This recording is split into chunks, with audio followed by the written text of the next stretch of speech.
So I'm angry. Yes, but it's not, this is not, be quiet, but Tiffany. everybody, Be quiet. That's what is I'm wrong not with trying you? to, but you're not. Stop it! I know you and Tyra used to not get along or something, but now you do. Well, no, she's not a friendly lady. Oh, yeah. She's living, I don't know where she's living, in New York or... So what was it like working with her then? Well, I just tortured her.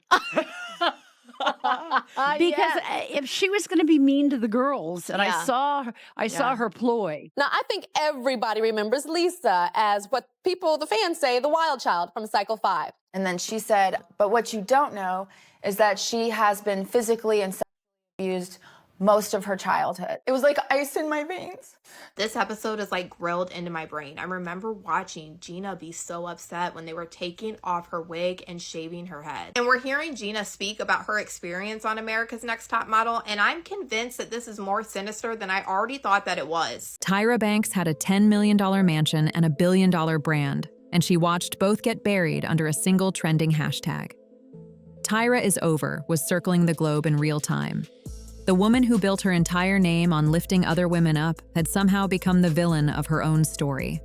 So how does someone who fought that hard against the machine end up running it? By middle school, the bullying got brutal. Too skinny, too gawky, too ugly. Kids wrote songs mocking her looks, threw food at her in the cafeteria, made monkey noises as she walked past. The exact features that would one day land her on Vogue covers, those were the ones they laughed at. From 12 to 15, Tyra vanishes from family photos, too terrified of her own image to face a lens. By 17, New York branded her dark skin and 6-foot frame unsellable. Her mother risked total ruin, maxing cards and taking loans to drag her to Paris. It was a fatal miscalculation for the industry. Tyra exploded onto 25 runways in a single season, a record-shattering debut that brought fashion to its knees. But that's exactly where things get messy. Naomi Campbell was already the undisputed queen of the runway, and the fashion world only had room for one. The whispers spread fast. Naomi allegedly told anyone who'd listen that Tyra was just some American pretender trying to steal her crown. And there was a situation, it was a Versace fashion show. I was backstage getting my hair and makeup done, and this is about a year and a half into this feud thing that was going on. And then I think his name was Angelo, or Italian name, can't remember his name. Angelo, was that his name? Okay, Angelo called me, and he said, Tyra, I need to talk to you. And I said, okay, and he had a really weird look on his face. And I said, what is it? He says, I have to cancel you from the fashion show. Right. And I was like... And you instantly thought that was because of me? No, I didn't. Okay. And I said, why? I just did my fitting, I did everything. The show's about to start in 20 minutes. And he gave me a look and kind of did like that toward you. At a Chanel fitting, witnesses say Naomi looked her up and down like she was nothing. The press ran with it. Black model war. Catfight on the catwalk. Journalists turned every shared runway into a battle over who deserved to exist in that space. Because negative press wouldn't have made me want to quit, if it was only negative press. You know, to be honest, Naomi, I'm fearful of you to this day. Not right now. I feel safe. I feel like it's just me and you. There's not a lot of hoopla. Right. But even a couple of seasons ago, even a couple of years ago when we did the Victoria's Secret fashion show, and I walk in the room and I see you, I'm like, I start shaking. My heart starts beating faster. I go back to the 17-year-old girl that you used to be. That I used to be when this powerful, strong icon woman that I looked up to was terrorizing me. They eventually made peace on Tyra's talk show, but watch that episode closely. Tyra's hands are shaking. She can barely hold Naomi's gaze. The girl who got bullied in school was getting bullied on runways now, and by someone who should have had her back. An eating disorder quietly taking hold, because even at the very top, someone was still telling her she wasn't small enough. She'd already beaten fashion at its own game, but wearing the clothes stopped being enough. She wanted to decide who got to wear them. So she walked away at her peak, not because the work disappeared, but because she was done being the product. She pitched a modeling reality series to every network she could reach. They laughed. The same executives who put her face on their covers couldn't picture her with a business brain. UPN took a chance. Small budget, low expectations, and one real opening. America's Next Top Model debuted in summer 2003, and nothing on television looked like it. A black supermodel not just hosting but creating and running the entire operation. Regular women from mall food courts and suburban bedrooms competing for a shot at the industry that had nearly eaten Tyra alive. It felt like democracy crashing fashion's velvet rope.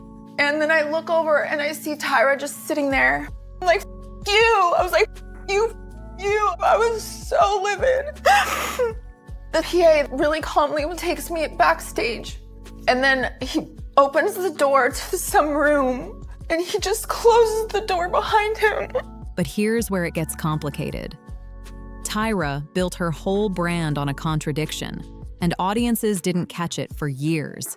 She positioned herself as the fairy godmother of modeling, the girl who got knocked down and clawed her way back. Millions believed her. Every week, they tuned in while she preached empowerment, then quietly handed the crown to another white winner. She'd say, "Size doesn't matter," then tell a size 6 contestant to drop weight. Underneath that warm, confessional tone, a darker message was running on a loop. Beauty requires pain. Success demands sacrifice. You have to be torn apart before anyone worth knowing will put you back together. When they left the show, were not very nice about you. Let's not go there. Well, I am going there. I am going to ask that question. Paulina Portakova says that you lack respect for the co-judges. Janice Dickinson said that you were righteous. I mean, why do you think both of them had such negative things to say about their experience? I don't know. Why do you think? Wasn't there. She doesn't want to go there. Why do you think? I don't know. Jealous? Is that what you're saying? I'm asking you. You said it. I didn't say that word. You said it. What do you think? You said it. Is that what you think? I'm asking. You said it. I didn't say it. She's not going to go there. I think she just did. No, you said it. I didn't say anything. You said it. Is that what you think? I interview people, Cynthia. So Well, I'm saying you said that. Why did you say that? Because I I think didn't say every it. time women don't get along is the first thing people think. And sometimes it's true and sometimes it's not true. The makeover episodes made it painfully obvious. Girls wept as their hair got chopped, bleached, or shaved down to nothing, and Tyra stood right there and called it growth. The surface-level diversity on America's Next Top Model felt electric at first. Plus-size girls, shorter girls, unconventional faces. It looked like a revolution. But track what actually happened. The plus-size contestants didn't win. The shorter ones got cut for being too short. A gap-toothed girl was told to fix her teeth. The diversity was decoration, not a real invitation. Tiffany, I'm extremely disappointed in you. This is a joke to you.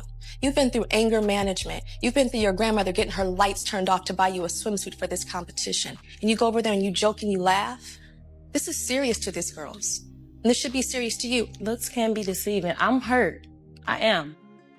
But I can't change it, Tyra. I've been... Yes, you can. No, You can't change what? I'm sick of crying about stuff that I cannot change. I'm sick of being disappointed. I'm sick of all of it. I'm not. You're Thank not sick you. of being disappointed, Yes, Tiffany. obviously I am. No, you're not. If you were sick of being disappointed, you would stand up and you would take control of your destiny. Do you know that you had a possibility to win? Do you know that all of America is rooting for you? Do you know that? And then you come in here and you treat this like a joke? You come in here and look at that and say, I can't read that. You read 10 times better than half of those girls over there. You did. You did. And you come in here with a defeatist attitude. I don't have a bad attitude. Maybe I am angry inside. I've been through stuff, so I'm angry. Yes, Everybody- but it's not, this is not, be Okay, quiet, but Tiffany. everybody Be don't quiet. That's What is I'm wrong not with trying you? to, but you're not. Stop it! By 2005, Tyra had moved well past the runway. The Tyra Banks show handed her a daytime platform, and she used every inch of it. She cried on camera about her weight. She brought her mother on to publicly work through their relationship. She talked about being bullied as a kid. Audiences couldn't get enough, and the ratings proved it. She took home 2 Daytime Emmy Awards. Time magazine named her one of the most influential people in the world, one of only 7 women and one of 4 African-American women to earn that distinction. The girl the industry once called unmarketable had become the gold standard. Power doesn't heal old wounds, it just gives you more sophisticated ways of making new ones. I have never in my life yelled at a girl like this. When my mother yells at this, it's because she loves me.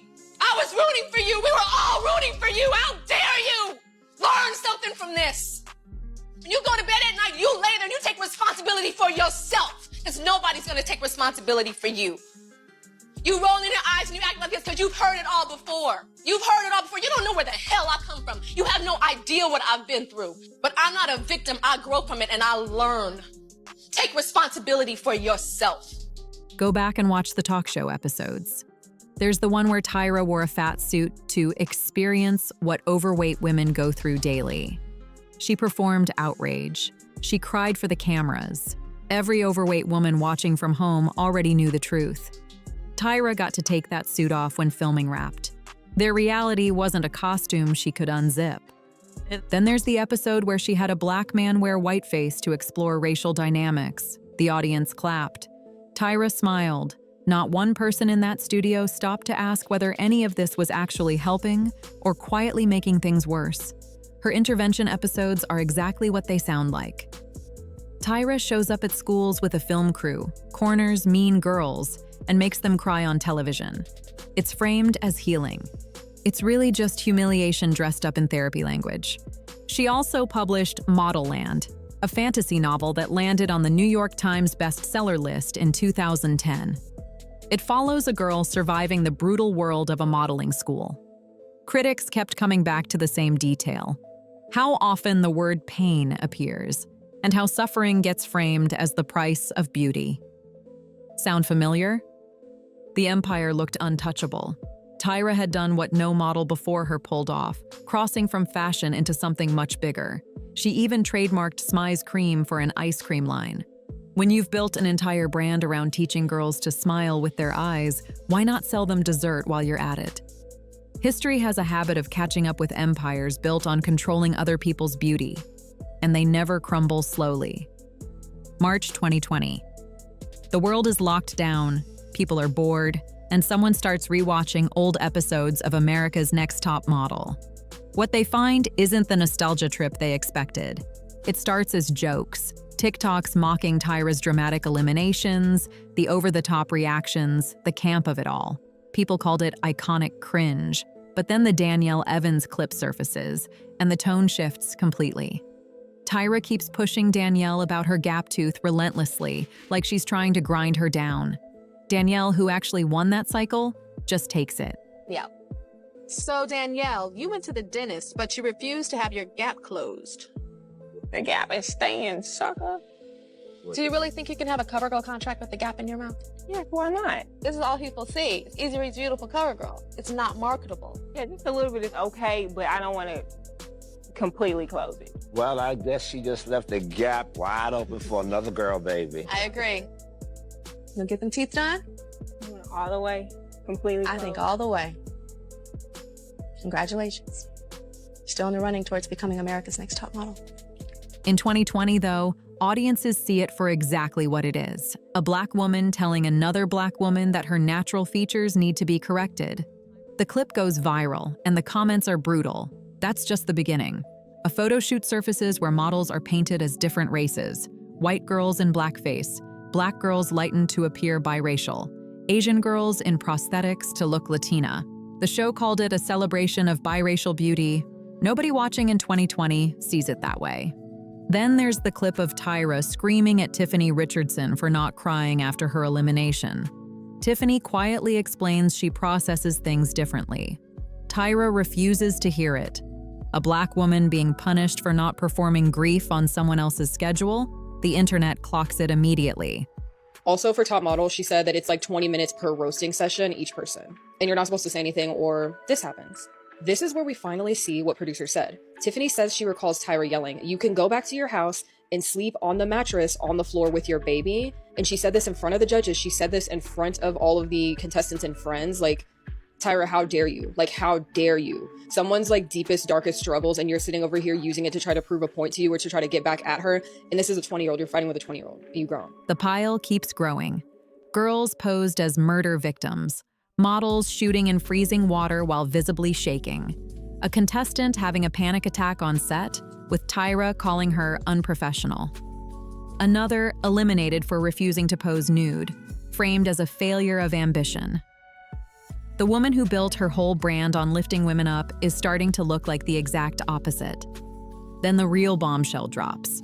Former contestant Angelia Preston reveals she actually won Cycle 17. She had the crown, the contract, everything. Then producers discovered she'd worked as an escort before filming, and they stripped her title. They reshot the finale and handed the win to Lisa D'Amato instead. I was the winner. I filmed the scene. After they told me that they weren't airing me as the winner, I thought, oh shoot, I'm definitely blacklisted now because the entertainment industry is so small. The career that I could have possibly had, forget about it, because no one's gonna want to work with me because they're gonna hear the whispers. Well, why did she get this taken away from her? And we can't touch her. Production was scared that I was going to go to the media and tell the ending. So the executive producer was like, well, the next season we have Next Model Management and we'll help you. You get a contract. Just please don't tell. No one helped me. Preston filed a $3 million lawsuit, arguing the show knew about her past during casting and only had a problem with it once she'd already won. And then Gina Turner from Cycle 24 speaks up. She says Tyra shamed her on national television for posing in Playboy before the show. This from the same woman who dressed contestants in lingerie every single week. The hypocrisy hits hard. Tyra started grilling her for being on Playboy in the past, calling her a prostitute. She said that she told Tyra why she did Playboy in the past, and it was because she really struggled with her image because she has always dealt with alopecia since she was a little kid and had no hair and would wear wigs. And when she started to talk about these struggles to Tyra, she started to break down and cry into her hands. And she said that this episode was edited and Tyra calling her a prostitute and calling her out for working at Playboy was completely edited out. Jay Manuel, creative director for 18 Cycles, admits he was afraid to speak up on set, afraid of Tyra. The man who shaped the show's entire visual identity was too scared to push back on the person running it. Can we talk now about what happened with you and Jay? I prefer. I should call Jay. I don't want to do this here. Yeah. I don't know what her reasoning is. I've never gotten an answer from her, but she just chose to immediately shut me out. That shooting of Cycle 9 was the most painful time for me. Someone that you're that close with who, even when the cameras are off, their back is to you and they literally act like you don't exist. I mean, we can call it childish behavior, which it was, but I know, and I do want to say this, I know that this comes from a place of pain for her with a lot of her behavior that people are challenging her on right now. And I truly wish that Tyra had brought the vulnerable woman, the woman who has been through the gauntlet with this industry as a Black model, when they're so underpaid, mistreated, thrown away like used Kleenex. And she also has her other wounds. And I know that person. And I think if she had brought that person to the table, the world would have embraced her. Social media does what it always does. It finds the worst moments and loops them forever. Tyra is over party starts trending. Compilation videos rack up millions of views. Every Instagram post she makes gets buried under a wave of backlash. And her response? A tweet saying she'd been reflecting on past actions and calling them really off choices. That's her way of describing blackface, sexualized violence, telling girls their natural features were flawed, and screaming at them for not crying correctly. The internet isn't satisfied. That three-word non-apology takes on a life of its own, turning into a meme applied to everything from historical atrocities to burnt toast. She tries to own the harm while also pointing out that she genuinely pushed diversity in ways the industry had never bothered with before. And honestly, she's not entirely wrong, because those viral clips leave a lot out.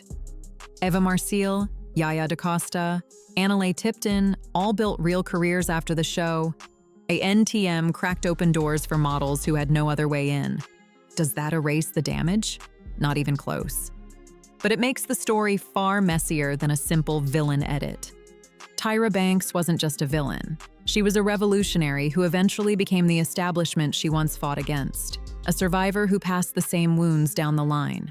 A Black woman who clawed her way to the top of a white industry and sometimes used other women as stepping stones to get there. Today, she's 52, splitting her time between Australia and Los Angeles with her boyfriend Louis Belanger Martin, who helps run her ice cream brand.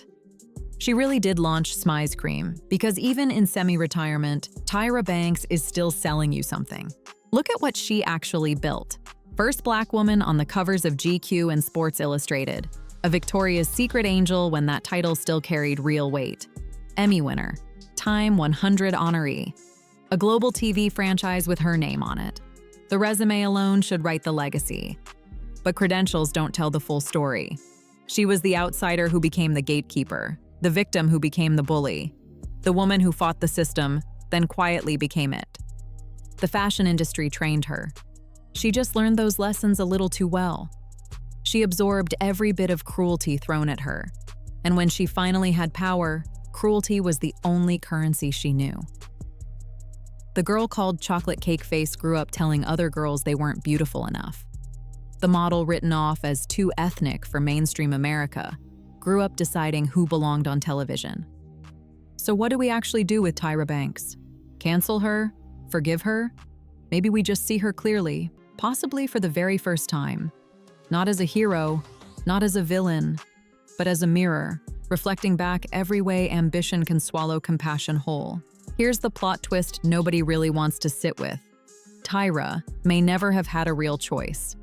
From the moment she was told she was too dark to sell, she was being taught that beauty meant violence, and that power meant deciding who takes the hit next. She just chose to dish it out instead of keep absorbing it. But the real question isn't whether Tyra became what she swore she'd never be. The real question isn't about her. It's about us. If we'd grown up carrying those same scars with that same kind of power in our hands, would we really have turned out any different? Honestly, probably not. Hit subscribe for more deep dives on the stories everyone's talking about. You don't want to miss what's coming next. See you in the next one.